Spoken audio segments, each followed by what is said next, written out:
Assalamualaikum everyone, welcome back to my YouTube channel Afifi Musleh. Kembali semula dalam rancangan kisah seram pada malam ini. Kisah seram pada malam ni merupakan kisah yang boleh tahan creepy gila and sangat unik. Sebab aku tak pernah dengar lagi kisah seram yang jenis macam ni tau. So, sangat unik, sangat creepy. Make sure korang tengok video ni sampai habis. But before you do, don't forget to like, share, subscribe to my YouTube channel untuk support aku grow. Okay, without further ado, let's get right into it. Bismillahirrahmanirrahim. Okay, so kisahnya bermula begini. Nama aku Aiman. Okay, aku ni orang Sabah. Okay, aku orang Sabah dan kampung aku di Sabah, tetapi aku dibesarkan di KL. Okay, maksudnya parents aku membesarkan aku dekat KL. Parents aku duduk dekat KL and diorang kerja dekat KL. And since diorang kerja dekat KL, aku pun membesar di KL. Tapi setiap kali waktu cuti sekolah, parents aku akan bawa aku pergi ke kampung bawa aku pergi ke kampung and tinggalkan aku dekat sana untuk spend time dekat sana. So, aku ni dekat kampung aku ni boleh tahan puaka. Sebab parents atuk nenek aku ni ada simpan something yang merupakan rahsia dalam family ni. Okay, dan family aku ni pun mula-mula waktu aku kecil ni aku tak tahu lagi tau pasal benda ni. Aku tak faham lagi benda ni sebab kecil lagi. Tapi bila aku dah masuk sekolah rendah, bila aku dah darjah 6 ke darjah 5 macam tu, barulah aku faham. Okay, aku tertanya-tanya tau, aku pelik. Kenapa setiap kali waktu cuti ataupun waktu raya, parents aku, diorang akan hantar aku pergi kampung, tapi tak pernah sekali pun diorang tidur dekat kampung tu. Every time bila diorang balik kampung, diorang nak hantar aku, diorang akan duduk situ sekejap, makan, borak-borak, lepas tu ciao, diorang akan pergi belah and tinggalkan aku. Diorang takkan stay semalaman dekat kampung aku tu. So, aku pernah lah sekali aku tanya diorang kan, aku cakap, Ma, Pa, kenapa Mama Papa ni tak pernah tidur dekat kampung ni? Kenapa asyik duduk sini sekejap je lepas tu balik? Tapi parents aku tak pernah jawab soalan tu. Parents aku sentiasa, every time aku tanya soalan tu je, mak aku akan pandang bapa aku dan bapa aku akan pandang balik kepada mak aku. So, diorang tak jawab. So, bila aku dah darjah 5, aku dah lama lah tak balik kampung kan. Sampailah darjah 5. Last aku balik kampung waktu kecil lagi lah, aku pun tak ingat. Tapi bila aku dah darjah 5, dah besar sikitnya, barulah aku pergi parents aku hantar balik aku ke kampung. So, waktu parents aku hantar balik aku ke kampung ni, aku perasan, first of all, kampung atuk nenek aku ni, dia boleh tahan dekat pendalaman, okay, dekat bahagian kampung. Tapi kampung yang aman tau, cantik. Bukan kampung yang macam creepy, vibe abandoned, tak. Dia kampung yang meriah, kampung yang aman, yang sejuk, lepas tu sebelah sungai, lepas tu meriah, budak-budak semua main, satu kampung semua. Dia kampung yang orang kata lively lah. Lepas tu aku enjoy sebenarnya duduk dekat kampung aku tu, dekat rumah atuk nenek aku tu. Aku enjoy sangat. Tapi bila aku dah balik semula after so long, bila aku dah pergi balik dekat kampung atuk nenek aku ni, baru aku perasan dekat ruang tamu atuk nenek aku ni ada gantung portrait tau. Bukan painting, dia macam portrait gambar. Okay, portrait gambar. Ada 4 gambar lelaki. Yang 4 gambar lelaki ni aku rasa creepy sangat. Sebab portrait dia colour hitam putih. Lepas tu muka 4 lelaki ni aku tengok, aku rasa creepy sangat. Sebab aku rasa macam mata diorang akan sentiasa bergerak pandang aku walaupun aku ke mana-mana. Macam Mona Lisa, faham tak? Aku gerak ke mana-mana je, aku dapat rasa macam mata 4 orang ni pandang aku tau. So sepanjang masa aku ada dekat ruang tamu je, aku akan dapat goosebump. Aku rasa meremang gila, and aku akan rasa macam empat-empat potret itu pandang aku tau. Pandang je pergerakan aku. Setiap gerak langkah aku, diorang akan pandang je. So aku mula-mula aku macam bila aku rasa takut ni, aku tanyalah dekat nenek aku kan, macam, "Nek, ni siapa? Gambar-gambar ni siapa? Kenapa nenek simpan gambar ni as portrait kan?" Lepas tu nenek aku cakap, "Jangan risau. Ini adalah tokoh-tokoh Islam yang sebarkan dakwah Islam dekat Indonesia dulu. Okay, empat-empat tokoh ni tokoh yang terkenal lah. Aku dah lupa dah nama tokoh-tokoh ni apa, tapi kalau korang tahu, comment down below." So nenek aku ceritalah yang sebenarnya dulu negara Indonesia ni dulu bukan tak perlu agama Islam lagi, tapi keempat-empat tokoh ni lah yang menyebarkan dakwah Islam. Okay, keempat-empat tokoh ni diorang sebarkan dakwah Islam dalam keadaan yang sangat strategik dan kreatif tau. Diorang sebarkan dakwah Islam dalam keadaan diorang applykan juga dengan tradisi orang Indonesia. Maksudnya diorang campurkan juga agama Islam dengan tradisi orang Indonesia. So, and diorang memperkenalkan juga melalui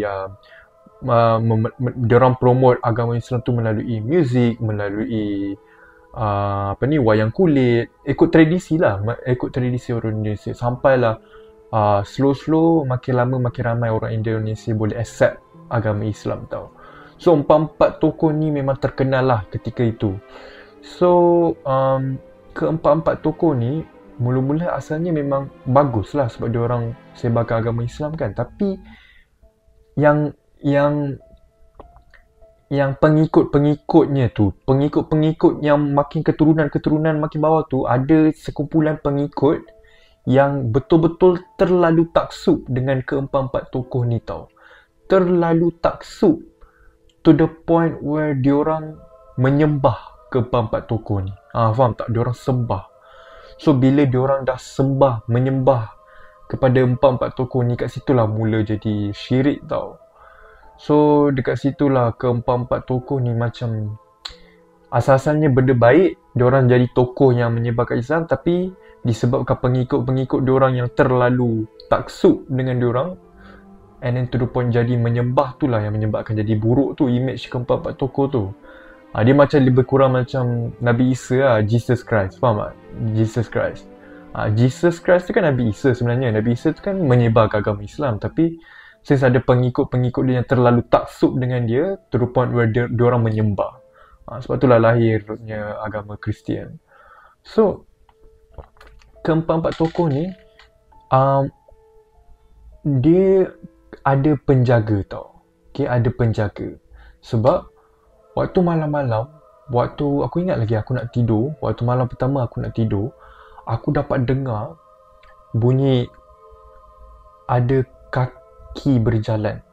Okay, bunyi tapak kaki. Tapi tapak kaki ni bukan tapak kaki manusia yang normal. Sebab tapak kaki dia ni bunyi macam kaki yang besar tapi berbalut. Ibarat macam kain, bunyi kain kena seret. Kain yang besar, tebal, kena seret dekat lantai. Macam tu. Bunyi ni macam macam kain yang diseret di lantai. Macam tu. Lepas tu aku malam-malam tu aku terjaga, and aku takut gila bila dengar bunyi tapak kaki tu. Sebab tapak kaki tu bunyi dia makin lama makin dekat dengan bilik aku. So aku pun bila dah makin dekat dengan bilik aku tu, aku tak tahan. Aku cepat-cepat lari keluar bilik and terus cari nenek aku. Waktu aku nak cari nenek aku tu, aku nampak dekat dapur nenek aku tengah minum air dalam keadaan santai. Lepas tu nenek aku dia macam tersengih. Dia macam tanya, "Kenapa? Takut ke dengar bunyi kain seret tu?" Lepas aku cakap lah, nenek tahu, nenek pun dengar juga ke? Lepas tu nenek aku cakap, jangan risau. Sebenarnya bunyi kain seret tu merupakan penjaga kepada keempat-empat potret tersebut. Benda tu dia just nak jaga. Faham tak? Dia nak jaga potret tersebut. So dia benda tu dia nenek aku cakap benda tu tak kacau pun. Dia just nak, dia setiap malam dia akan ronda-ronda pastikan rumah kita dalam keadaan selamat. Dia akan ronda just nak make sure rumah kita selamat. Sebab since rumah kita dah ada keempat-empat potret tu, so automatically penjaga tu dia nak jaga je. Dia nak jaga keempat-empat potret tu. Tapi since keempat-empat potret tu ada dalam rumah kita, so automatically benda tu dia jaga satu rumah. Ibarat macam tu lah. So aku pun tanyalah lagi detail penjaga, benda penjaga ni kenapa semua kan, penjaga ni apa. Lepas tu nenek aku kata sebenarnya penjaga tu adalah pocong. Sebab tu lah boleh dengar bunyi kain kena heret kan, sebab pocong, rupanya pocong. So aku pun bila dengar aku macam pocong ke. Lepas tu keesokan malamnya aku pun tidur and aku dengar benda sama lagi, bunyi kain heret, bunyi tapak kaki. Tapi kali ni bila benda tu makin dekat dengan bilik aku tu, aku paksa juga untuk tidur. Tapi kali ni aku dengar benda tu buka pintu aku. Dia buka pintu aku. And waktu ni aku tidur dalam keadaan menggigil and berpeluh. Satu badan aku berpeluh, batal aku semua dah basah dengan peluh aku. Tapi aku tidur je. Lepas tu tiba-tiba aku dah tak dengar dah bunyi tapak kaki. And aku nak ngintai lah, aku nak buka mata. Bila aku buka mata je kan pintu aku terbuka sikit kan, sebab benda tu dah buka pintu aku tadi kan. Bila aku buka mata je, bilik aku betul-betul menghadapi ruang tamu tau. So bilik aku tu bila buka pintu je terus nampak potret tu. Aku nampak dari pintu aku tu, aku nampak potret tu, gambar potret tu, mata dia betul-betul pandang aku. Pandang bilik aku, faham tak? Mata dalam gambar potret tu betul-betul pandang aku. Lepas tu, dekat sebelah potret tu, aku nampak pocong tu tengah berdiri dekat sebelah potret tu. Ibarat macam pocong tu tengah jaga tau. Macam bodyguard, faham tak? Dia macam bodyguard. Dia duduk sebelah potret tu dan dia jaga je sebelah potret tu. Sambil dia tengok kiri kanan dia tengok. Benda tu tinggi, besar nak mampus, kain kotor, muka hodoh gila. Ya Allah, aku bila nampak tu aku memang takut gila. Aku menangis babe, aku trauma gila. Lepas tu mulai dari tu aku cuba untuk biasakan diri. So setiap malam aku akan dengar bunyi yang sama. And kadang-kadang aku akan ternampak benda tu. Tapi lama-lama aku finally dah biasa. And nenek aku pun dia just anggap benda tu sebagai as part of the family juga. Sebab benda tu tak pernah kacau pun. Dia just nak jaga potret tu. And dia just nak ronda setiap malam tu je. So yeah, now baru aku faham kenapa parents aku tak pernah tidur malam dekat rumah tu. Sebab parents aku takut. So yeah, that's the end of this video. Thank you so much for watching guys. I hope you guys enjoy. Don't forget to like, share, subscribe to my YouTube channel. I'll see you guys next time. Bye. Assalamualaikum.